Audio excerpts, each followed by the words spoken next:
नमस्कार, मैं डॉक्टर के पांडे, चाइल्ड हेल्थ गुरुकुल के लिए।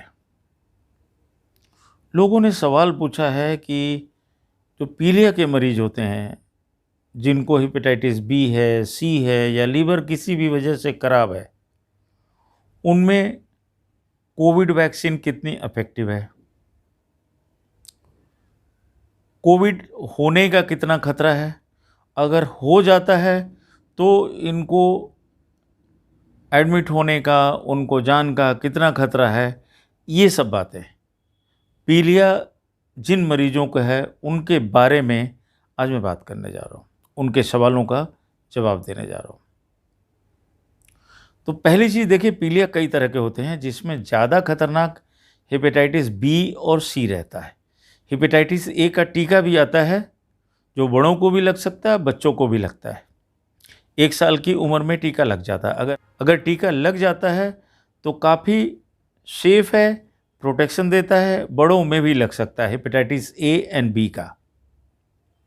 लेकिन अपने देश में हेपेटाइटिस बी बहुत कॉमन है क्योंकि ये उम्मीद की जाती है करीब 5% लोगों को हिंदुस्तान में हेपेटाइटिस बी है और ये सालों तक ऐसे दबी हुई पड़ी रहती है, पता नहीं लगता, लेकिन जब होता है तो काफ़ी सीरियस फॉर्म ले लेता है। आदमी के बचने के चांसेस भी बहुत कम होते हैं। अगर बच जाता आदमी तो उसके बाद सिरोसिस होने का, कैंसर होने का और एक तरह से कॉम्प्लिकेशंस चलते ही रहते हैं पूरी ज़िंदगी। इसी तरह से हेपेटाइटिस सी है जो नॉर्मली ब्लड ट्रांसफ्यूजन वगैरह से होता है। तो आजकल वैसे काफ़ी अच्छी किट आ गई है तो ये चांसेस कम हो जाते हैं इसके, लेकिन फिर भी रिस्क रहता है, ख़ासतौर से ऐसे बीमारियों में, ऐसे लोगों को जिनको ऐसी बीमारी है जिसमें बार बार ट्रांसफ्यूजन देना पड़ता है। और भी बीमारियां लीवर की होती हैं। तो कोविड में जो लीवर के पेशेंट्स हैं उनमें वैक्सीन इफेक्टिव उतनी ही है जितनी बाकी लोगों में है। लगवाने में कोई रिस्क नहीं है। हाँ, लगवाने से पहले आप एक बार अपने डॉक्टर से सलाह ले लें तो ज़्यादा अच्छा रहेगा, क्योंकि अगर कोई रिपोर्ट्स आपकी ज़्यादा ख़राब है, कोई और पैरामीटर्स ऐसे हैं जो लग रहा है कि भाई थोड़ा वेट करके लगाना चाहिए या लगा सकते हैं, एक बार अपने डॉक्टर की राय ले लेंगे तो अच्छा रहेगा। वैसे कोई रिस्क नहीं है।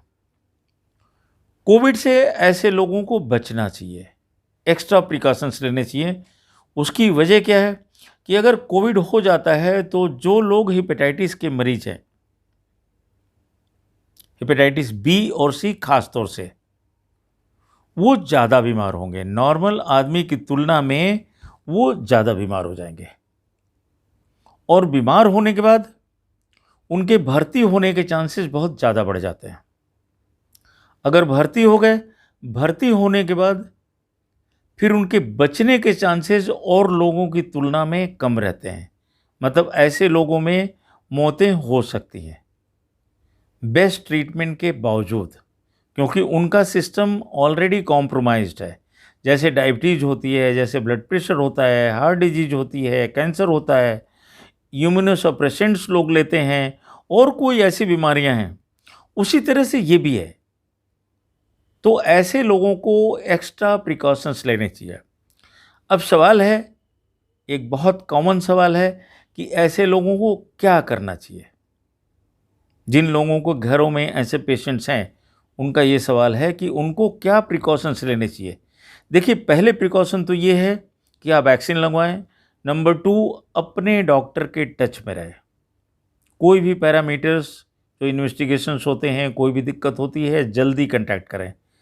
तीसरी चीज़, कोविड प्रोटोकॉल बिहेवियर को काफ़ी स्ट्रिक्टली फॉलो करें। मास्क पहने, सोशल डिस्टेंसिंग करें, अनावश्यक रूप से घर से न निकलें और सबसे ज़्यादा ज़रूरी जो चीज़ है वो ये है कि हेल्दी लाइफस्टाइल फॉलो करें।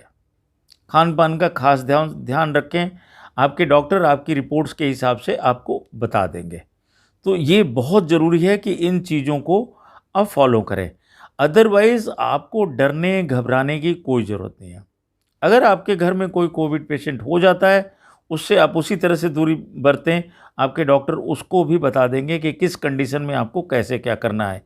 लेकिन ये बेसिक प्रिकॉशंस ही आपको लेने हैं, बस औरों से ज़्यादा लेने हैं, क्योंकि अगर किसी को हो गया तो उसके भर्ती होने के चांसेस बहुत ज़्यादा बढ़ जाते हैं औरों की तुलना में, नॉर्मल की जो इंसान है उसकी तुलना में।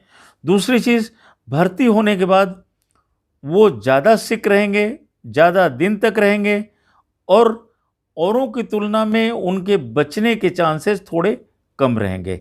इसलिए सावधानी बरतना ज़रूरी है। आपके कोई भी सवाल हो, आप कमेंट बॉक्स में जा कर के पूछें, मैं कोशिश करूँगा उसका जवाब देने की। अगर आपने चैनल नहीं सब्सक्राइब किया हुआ है तो अभी के अभी कर लें, बेल बटन दबा दें, जिससे आपको नोटिफिकेशंस मिलती रहेंगी। आप अपनी राय ज़रूर दें कमेंट बॉक्स में। फिर मिलते हैं अगले वीडियो में।